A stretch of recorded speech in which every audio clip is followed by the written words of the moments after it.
ფოთში ეგრეთ წოდებული მალანია სტადიონზე ფეხბურთში ეროვნული ჩემპიონატის მესამე ლიგის მე-11 ტურის გამოტოვებული თამაში შედგა. ერთმანეთს ფოთის კოლხეთი 1913 და ლანჩხუთის გურია დაუპირისპირდა. კოლხეთის გუნდი მერვე წუთზე ლაშა გვალიამ დააწინაურა. ვალერი ოლხოვმა კი დუბლი შეასრულა და პირველი ტაიმი 3-0 დასრულდა.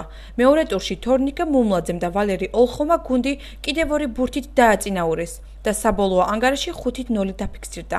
ლანჩხუთის გურია სამეულისთვის იბრძოდა, საკმაოდ ძლიერი გუნდია, აი ფეხბურთელებითაა დაკომპლექტებული, მაგრამ ჩვენ დღეს უფრო ძლიერები ვიყავით, დიდი ანგარიშით გავიმარჯვეთ და სასურველ მიზანს მივაღწიეთ, რაც თავარია.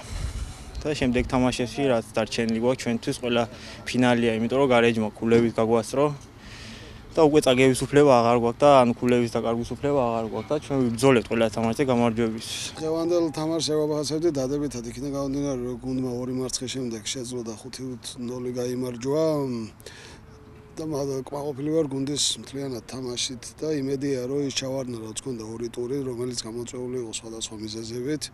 გუნდმა დაძლია და ყველანაირად ვცდილობთ რომ პირდაპირ პირველი ადგილიდან გადავიდეთ მეორე ლიგაში. ეროვნული ჩემპიონატის მესამე ლიგაში კოლხეთს კიდევ 5 მატჩი აქვს.